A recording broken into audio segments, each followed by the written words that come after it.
নমস্কার বন্ধুরা, কেমন আছো তোমরা সবাই? আশা করছি সকলেই ভালো আছো। আর জামাই ষষ্ঠীর জন্য সকাল সকাল রেডি হয়ে গেছি। খুবই সিম্পল একটা শাড়ি পরে নিয়েছিলাম, কারণ গরম তো ভালোই ছিল। হ্যাঁ, তবে অন্য বছরের তুলনায় এই বছরে একটু গরমটা কম, কারণ কালকে যেহেতু প্রচন্ড বৃষ্টি হয়েছিল। তো যাই হোক, এদিকে জামাই ইলিশ মাছ নিয়ে রেডি, আর আমরা বাড়িতে চলে গেছি। আর এখানে দেখো, বাবা আর মা মিলে দুই জামাইকে, একটা খুদে আর একটা বড়, দুজনকেই ভালো করে আশীর্বাদ করছে, বরণ করছে। অবশ্যই আমাকেও করেছে। আমি যেহেতু ভিডিও করছিলাম, তার জন্য আর আমি ক্যামেরার সামনে আসতে পারিনি। তো এখানে ওদের সমস্ত নিয়ম কানুন চলছে। আর এই বছর শুরু হয়ে গেছে, যেটা হচ্ছে লেয়ার দই মাস্ট বি খেতেই হয়, সেটাই এখন জামাই খাচ্ছে। সাথে ফল পাকড় তো রয়েছে। তারপরে বাবা করেছিল মাটনের চর্বি দিয়ে চানা মশলা আর হচ্ছে ডাল পুরি, যেটা খেতে অসম্ভব ভালো হয়েছিল। আর আমার বাবা না খুব দারুণ করে এই রেসিপিটা। তারপরে দুপুরের মেনুতে প্রচুর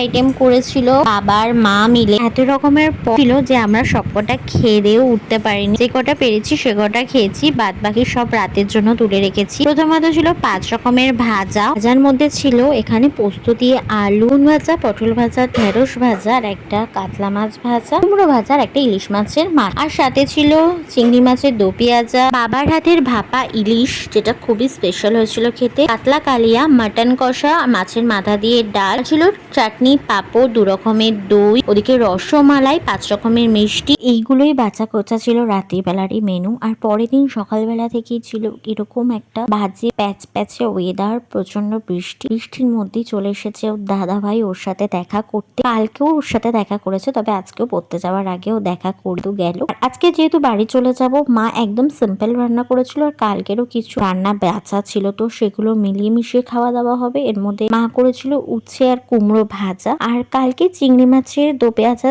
3 পিস ছিল, তার মধ্যে আমি 1 পিস 2 পিস আমার বরের জন্য রেখে দিলাম। মাছ দিয়ে কুমড়ো পাতা দিয়ে আজকে একদম মা পুরি মতন করেছিল। এত দারুণ স্মেল বেরিয়েছিল। আর এই ইলিশ মাছটা হচ্ছে আমরা যেটা নিয়ে গেছিলাম সেটা করেছিল। এরকম দারুণ ওয়েদারে, বৃষ্টি ওয়েদারে এরকম কুমড়ো পাতা দিয়ে পাতুরি খেতে কার না ভালো লাগবে। তো আমরা ভীষণ জমে রসিয়ে কষিয়ে 2 দিন মায়ের কাছে থেকে খেয়ে দিয়ে এখন বাড়ি ফেরার পারলাম। আমাদের জামাই ষষ্ঠী তো এইভাবেই কাটলো। তোমাদের কেমন কাটলো অবশ্যই কমেন্ট করে জানিও। ভালো লাগলে ভিডিওটা লাইক করে দিও।